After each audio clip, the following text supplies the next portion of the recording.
I consider myself very fortunate to have this opportunity to talk to you about quite a ancient wisdom, yet maybe very pragmatic for this age.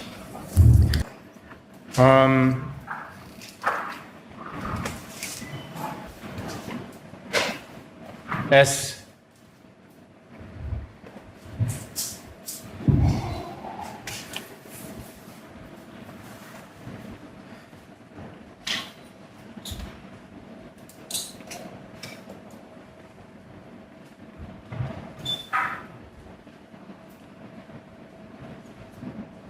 there's a two way to approach this.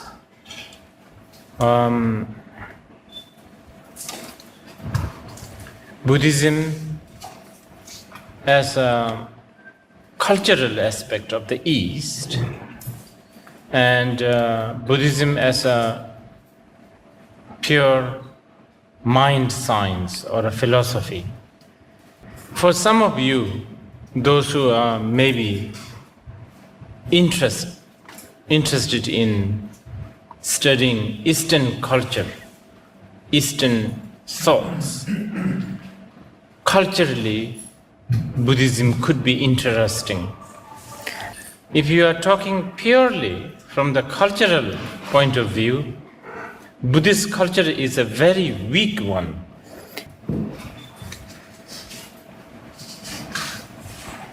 Buddhist kingdoms, Buddhist civilizations, they've all lost everything.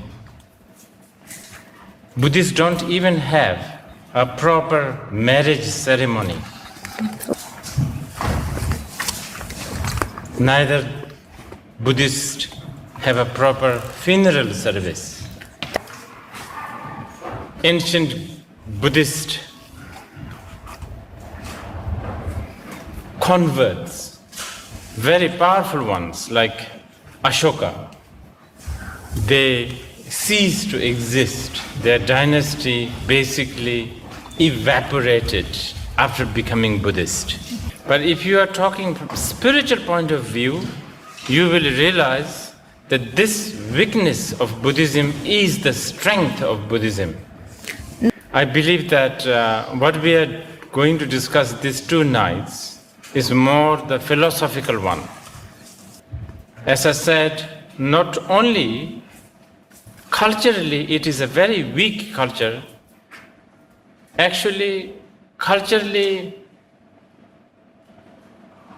unless you have some sort of anthropological interest, curiosity, is not even interesting Buddhist culture. And it's not going to be that beneficial for you too. So I'm going to not talk about the Buddhist culture like a Tibetan culture too much. Chances of you becoming a Tibetan in this life is 0. But chances of you becoming enlightened, 100%. No. So probably it is worthwhile to talk about the philosophy.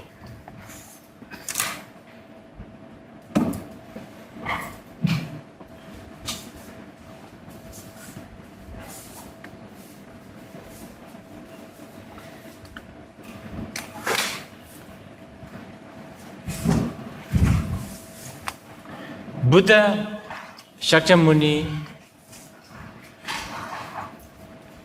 was considered revolutionarist,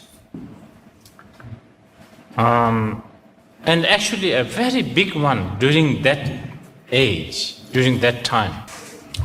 In many different levels, he was a reformist or a revolutionarist.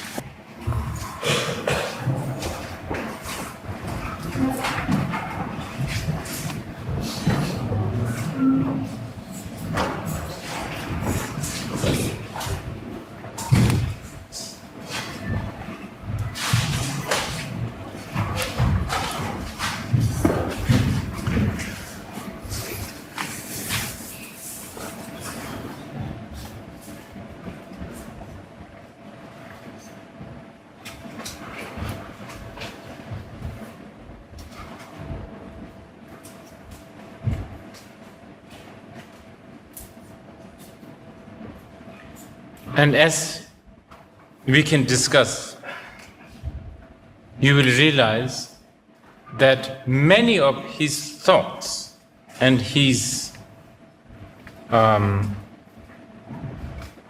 ideas are still relevant today.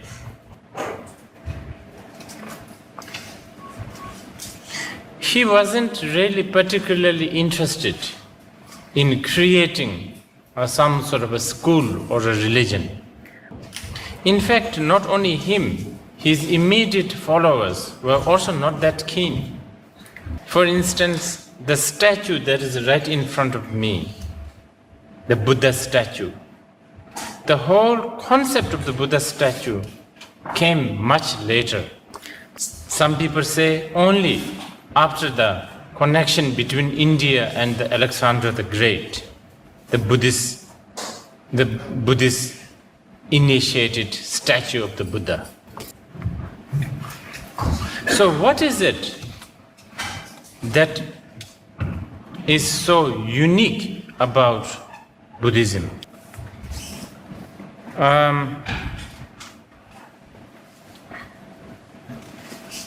Which is kind of a difficult question to answer.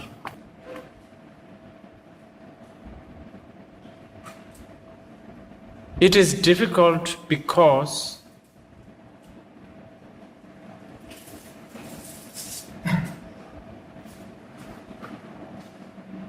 when we talk about a problem and a solution, usually there is a clear distinction between problem and solution. But here, if you really think deep, you will realize in Buddhism, distinctions between solution and the problem is very, very thin. In a way, non-existent.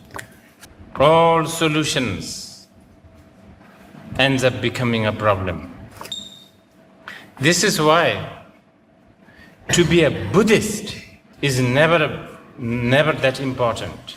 And you will realize that the Buddhist paths are all carefully designed to cancel each other. Buddha said, like a boat, if you need to go to the other shore, you need to have a boat. But if once reaching on the other shore, if you are still standing on the boat, you haven't reached yet. Which indicates that for a Buddhist, the biggest problem is being Buddhist. So that's what I was saying.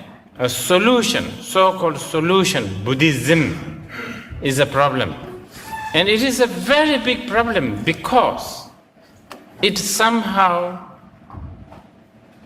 helps you and it somehow makes you high. I mean, it's even logical many times. And it even makes sense. And these kind of solution that is sensical, logical, and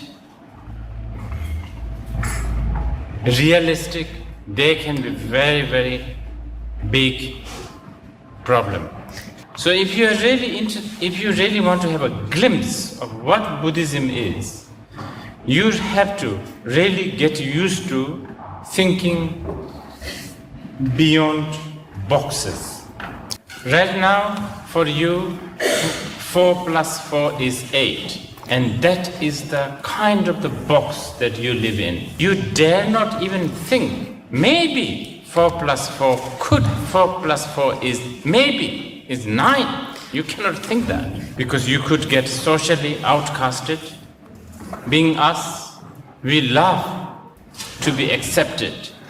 We don't like to be alone and die alone. So, having the courage to think beyond certain boxes is difficult. To further confuse you, there are 2 weaknesses that we human beings have, and that is overly believing things that are believable. And the second is overly not believing in things that are unbelievable. If you can even begin to shrug it off, throw it out, then you have a chance of thinking deeper. This is very well demonstrated in the classic Buddhist text called Vajrachedika Sutra, which is popularly known as the Diamond Sutra.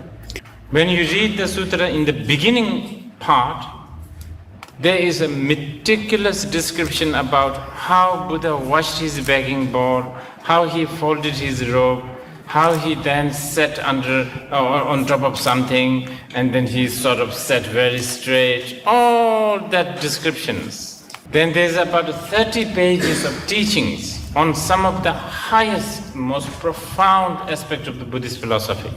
And then finally, the teaching is taught in the manner of dialogue between one of his, the Buddha, and one of his most closest disciple called Subhuti. And finally, Buddha asked Subhuti, "Have I taught?"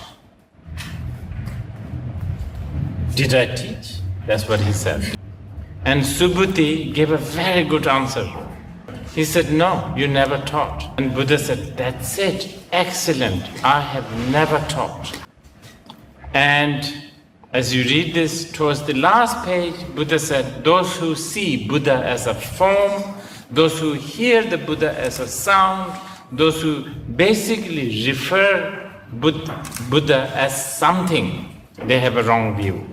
Then you will ask, who is this Shakyamuni Buddha who came to India 2,500 years ago? Who, as a son of this great king and the queen, who was he? A big show, a drama. And do you know what that means? That means there is an audience. The audience makes shows. When there is an audience, there is a show. So there were always plenty of Buddhists like me, by the way, who likes to believe that once upon a time there was a Prince Siddhartha who came 2,500 years ago, etc., etc. That's why there was someone called Buddha who came on earth and who taught. And I'm not dismissing it, by the way. It's fine, no problem. Anyway, he taught, supposedly. And by the way, you may think that I'm being negative. I'm not. I'm being very positive. He taught. And, you know, when we say he taught, actually it just means we have heard. One of his closest disciples called Ananda, almost every sutra that he recited, he said, "Thus have I heard." Even today here, you may all think that I'm teaching you, but you are hearing it. So I'm telling you this as a disclaimer. As much as I should practice my kindness and compassion, you must also take the responsibility of what you are hearing only by yourself. Anyway, this is the sort of a partially summary of what we are going to discuss. And also partially I wanted you to have some sort of a flavor, of a taste of Buddhist philosophy. Because I think our topic here is foreseal, and therefore it touches some of the most important, or four of the most important Buddhist philosophical aspects. If you are interested in Buddhist philosophy, then I thought you have to get used to a certain mood or a flavor.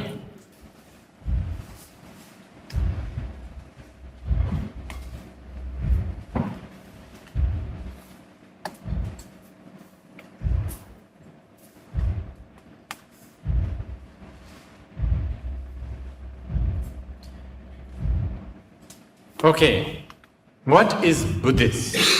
Next, that's what we need to discuss. Is Buddha Buddhist? Obviously not.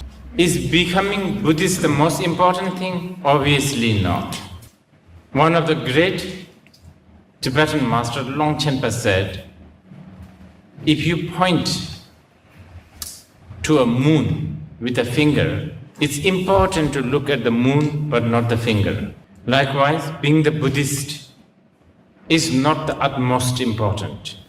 But for idiots like me, being Buddhist is important, especially for me. It is a finger at least. I need direction.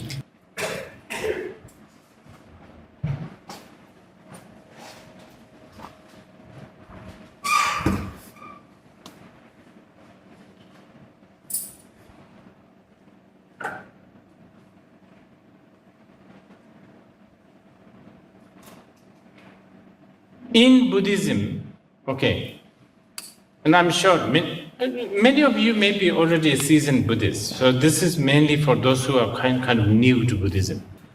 Buddhism nowadays, especially in the West, is associated with things like meditation, non-violence, mindfulness, etc.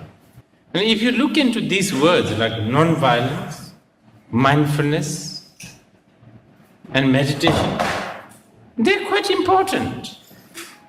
Generally speaking, they are important. To be peaceful is important. But it's important to know that for Buddhism, for the Buddhist philosophy, none of them is ultimately important. Buddhism is much more than being peaceful and quiet.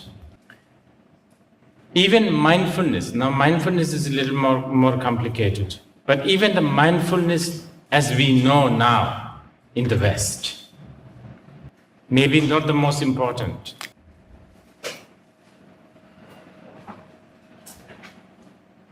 And meditation has become a trend, it has become a fashion now. But to become a good meditator, is that so important? Not really. It is not the ultimate aim. Okay, this now comes down to what is Buddhist ultimate aim? Not necessarily to be a good meditator, not necessarily to be a peaceful and smiling and non-violent, not necessarily to be mindful even. So what is it that the Buddhists are interested? Okay, the most cliché yet unavoidable term called liberation. Liberation is what we are interested. And when we say liberation, what are we talking about now? This is where we have to, this is why we then can talk about things like Four Noble Truths, Four Seal, etc. So, what is liberation from the Buddhist definition? Simply speaking, liberation is a realization of the truth. That's how simple it can be. And we don't have to make it more complicated. Simply understanding or the realizing the truth. Because if you look at something that is fake and then think that it is the truth, this only will bring you disappointment. This is how simple it is.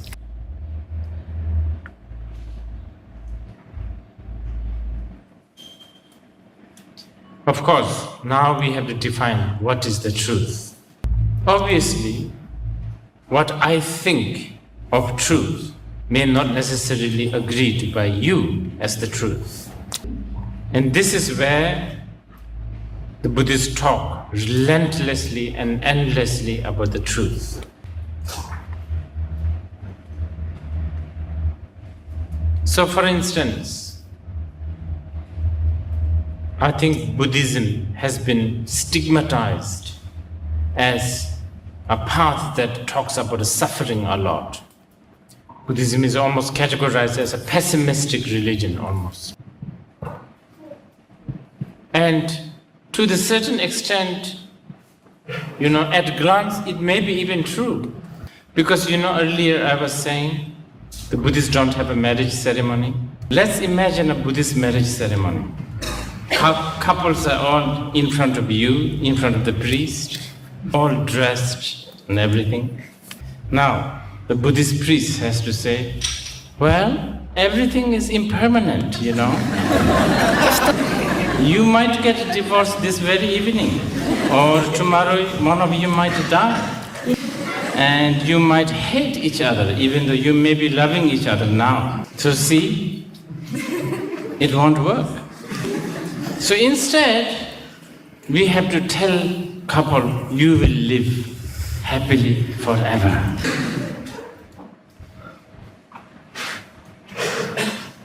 Truth is not so easy to chew and digest and swallow. But it is unfair to categorize Buddhism as a pessimistic and very sort of dark, sad religion. Because concept of Buddhist impermanence is not at all always dark. The impermanence is probably the best news that we have. Probably the only thing that you can trust is because things are impermanent, things can change. And when you have that total realization that everything is impermanent, you will be free from this delusion of thinking that some things are permanent. The delusion of thinking a lot of things are permanent exists with us. Our relationship, health, mood, our value, our political system, all of these things, we blindly believe that it does exist permanently.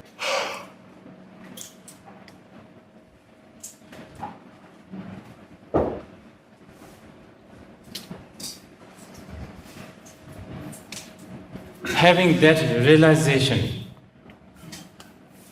that all this can be changed could be an awakening realization. Buddhism is also categorized as a religion that talks a lot about suffering. Now, I think the term suffering is the English term, the English word, I don't know what's in Ukrainian, but the suffering, definition of suffering in English maybe is not doing the justice to the Sanskrit word dukkha. We are not talking about some sort of a pain and, like a unbearable pain, that kind of suffering. That's a very gross suffering. The Buddhist definition of suffering is quite vast. For instance,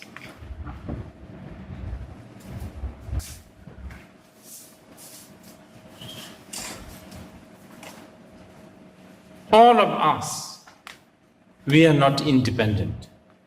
And this is interesting.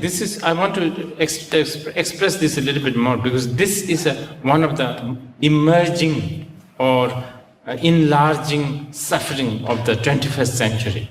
Because we are made to believe that we can be independent, individual rights. We can do whatever we like. That is not true.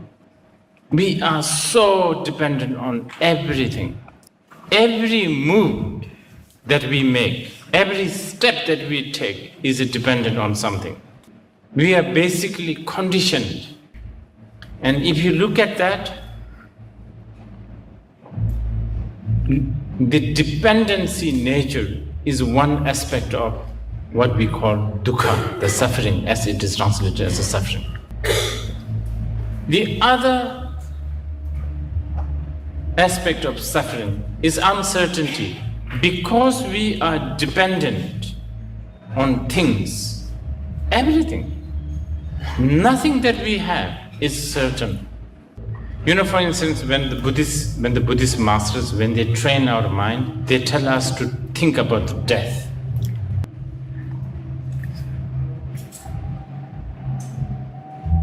Death itself is not the worst news. I mean, of course, that's quite bad, but it's not the worst news. The worst thing about the death is uncertainty of when it's going to come. That is much worse. I'm sure many of us, we somehow consciously or unconsciously accept that we are all going to die one of these days, but that one of these days we think is not going to come another 30 years because you are planning your pension. And actually,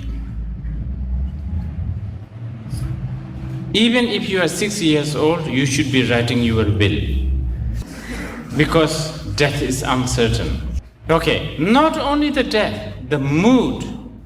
I'm sure this morning and this afternoon and this evening your mood has changed a lot for no reason, many times. Or it could be a very petty reason like the evening rain. So this uncertainty is what makes the death, one of the big element of suffering is this uncertainty. Okay. We are talking about liberation. If you come back to our point of our subject of discussion, the purpose of following the Buddha's footstep is to liberate ourselves from this delusion. And when we talk about delusion, we are talking about delusions such as what we have been discussing, like looking at things that are completely uncertain, yet we blindly believe things as certain. How is this going to help us? At once, this is going to even lose our sleep. Tonight we are going to think about the death. Tonight we are going to think about the uncertainty. This is really, this is not going to make us happy. That's what you'll be thinking now. Now here, I have to say, I'm sorry to be the bearer of bad news, but Buddhism is not to make you happy. Ultimately, we couldn't care less about happiness. All your pain and anxiety and all these problems that you are going through because you are looking for this stupid thing called happiness. But it's not going to be easy, huh? It's not as easy as how we speak. Me, right now, I'm very much looking forward to this cheese. And why is that? Habit. So, Buddhism, in a way, is a systematic technique to manipulate, combat, destroy whatever you want to use, habit. Because habit is a very big, habit is a tough one. And I'm sure you have heard concepts such as karma. I'm sure you have heard. Now, if you ask me what is karma, I can confidently tell you it is basically habit. Karma is basically the habit and the manifestation of the habit continuing. That is karma. Now, Shakyamuni Buddha has given us so many ways to work with the habit. In some, he taught us how to combat with it. And in other, he taught us how to cheat the habit. Deceive, sort of, like pulling legs. Yeah. In another time, he has taught us how to bribe the habit. And another time, he said how to make friends with the habit. This is the great thing about the Buddha. His path is endless. It's not like one-sided. Of course, it depends on your capacity, your courage, and your inclination. For instance, there are many different types of people. Probably you are very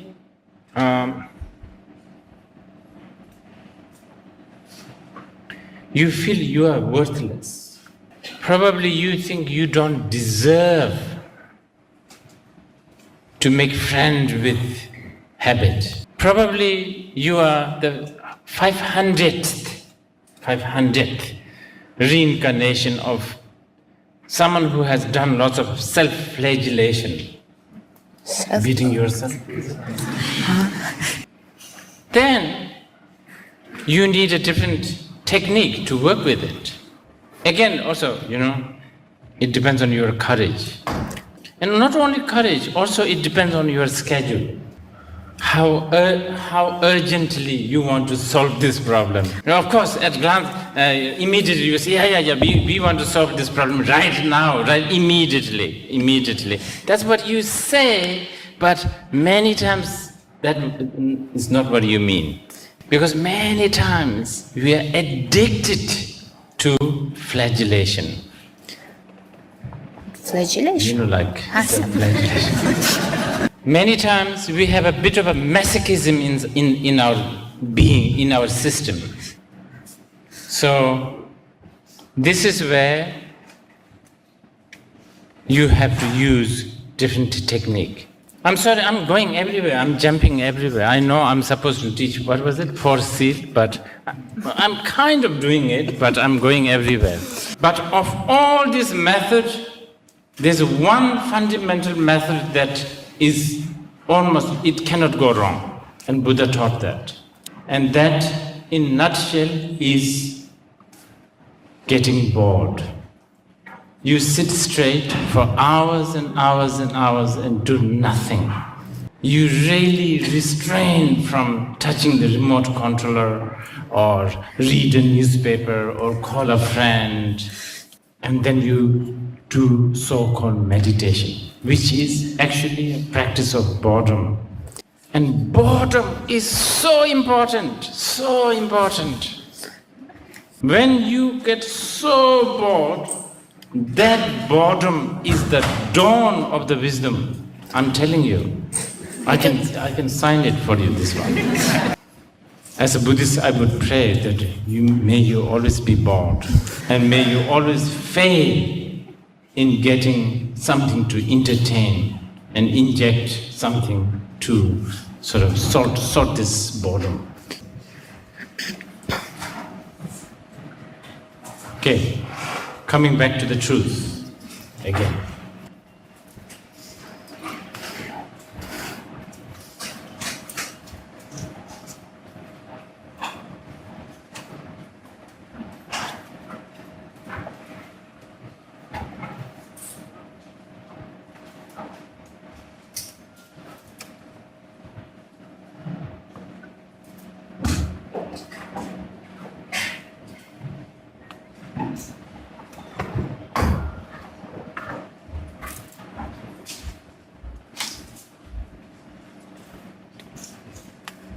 So, if I use the classic term, Buddha said all compounded things are impermanent. And the second thing he said is all emotions, I can say here, all defiled emotions are pain. And nothing truly or inherently exists. So-called enlightenment is beyond our fabrication or conception. These are what we call 4 C's that is taught mainly in the Mahayana Sutra. You can sort of safely say that for those who follow these 4 sort of hallmark is the follower of the Buddha Dharma. And for instance, all compounded things are impermanent. As the title itself reveals, the moment it is compounded, moment it is made up, put together, it is bound to be impermanent. And that includes everything, even mundane things such as ideas such as beauty, wealth, power, relationship.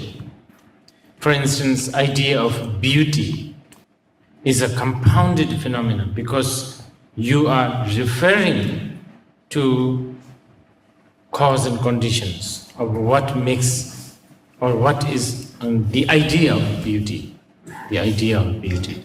And if you look at this, it's very simple to understand. How many people are starving to look good, while so many people are starving to death, all just because you want to look good. And this so-called good look is also completely relative. But our mind, not knowing that it is subjective and relative, and our mind completely clinging to that, we put ourselves into so much situation of anxiety and pain. And that is what Buddha taught. If you look at this has got nothing to do with the culture. It's a purely Buddhist science. And by the way, things have not become impermanent after Buddha said it is impermanent. Buddha was only the one who taught us that, that's all. Things, compounded things have always been impermanent. Now, how is it relevant to this society? For instance, like your city, your school, your children, very much. If you can teach this in your business school, for instance, it would really change the way you do business. Many people think the Buddhists stop you to have fun, which is not true. You should have much more fun than this. See, in the ancient Indian wisdom, they have 4 strategies to lead the life. You should have fun. That's one. The most important one, the first one. Second is, to do that, you need money. The third is, to have fun and money, you need discipline. Yes, these are the 3 that probably your school still teaches. And I think Harvard University also teach this. But the last one is what you need to hear. This is where Buddhism comes in. Do you know what is the last one? This, at the end, none of this works. They are all illusion. There is no such thing as fun. Therefore, trying to create a cause to have that fun is misleading. And to create this vigorous discipline to have fun and money is waste of time. If we could teach this to our kids right from the beginning, it will help the world ecologically, politically, environmentally, everything. I mean, right now, when we go to the shopping as if we are going to live another 1,000 years. Like many of you, like you are maybe around 40, 50. This is it. You are down the hill now. From now on, it's not going to get better, I'm telling you. Of course, vitamins, yogas, plastic surgeries might help a little bit here and there. But, even if you think like this, okay, and I have another 40 years to live, say, if you are lucky, how many jeans can you buy? How many t-shirts you can buy? So on and so forth. You can live quite happily. But the thing is, if everybody live according to this way, the economy will collapse. So I'm telling you, Buddhism is not going to help economy. The Buddhist philosophy, the message which really talks about, really having a proper life is not going to help this insane economical system. So basically, one of the first seal, the seal of all compounded things are impermanent, is what I'm covering. It is something good to think about. You should go, when you go, and after this, when you meet your friends, your parents, your family, your loved ones, whoever, you should look at them as, this is it. I may never see her or him again. Before you go to sleep, you should look at them as, yes, I may never see this person again. I may never sleep on this bed. I may never use this pen that I bought today, so might as well use now. So this way, if you think like this, the message of impermanence is not at all a dim, dark, pessimistic. It will make your life full. And I think because there is that acceptance of the truth, you will also have space or room for others in your heart. If somebody is if your friend is yelling at you and your friend is yelling at you, your friend is really abusing at you, and you are looking at him, okay, so this is it, I may never see this person. And all you are seeing this person is his lips moving loudly, like you hear some loud noise, but you are completely, like thinking about something else. Beginning of some kind of unconditional love and compassion is, starting. And tomorrow morning you will wake up. You say, wow, this is worthy of a celebration. The fact that you lived, everything that is surrounding you is cause of your death, yet they all failed. And you are still alive. This is such a worthy, amazing. You should be throwing, like parties every minute almost. Celebration. But, all these things, it's a little difficult. It's difficult. It's easier said than done, I'm telling you. Because we live in what we call, in the classic Buddhist term, we live in the realm of 6 realms. Especially in the morning when you just woke up, when your alarm rings, you may be going through animal realm. Groggy, completely dull, and, you don't, like, who's the person next to you? You're completely like animal, basically, animal realm. Then you take a shower, brush your teeth, shave your beard or whatever, mustache if you have one, dress, aftershave, perfume, makeup, mascara, whatever. And there you think you look good. At least you are presentable. Little bit of a God realm there. But God realm and animal realm is so close. They're so stupid, both of them. Looking at your own mirror and thinking you look good for others, that's so stupid, isn't it? Because you are deciding that people are going to like you.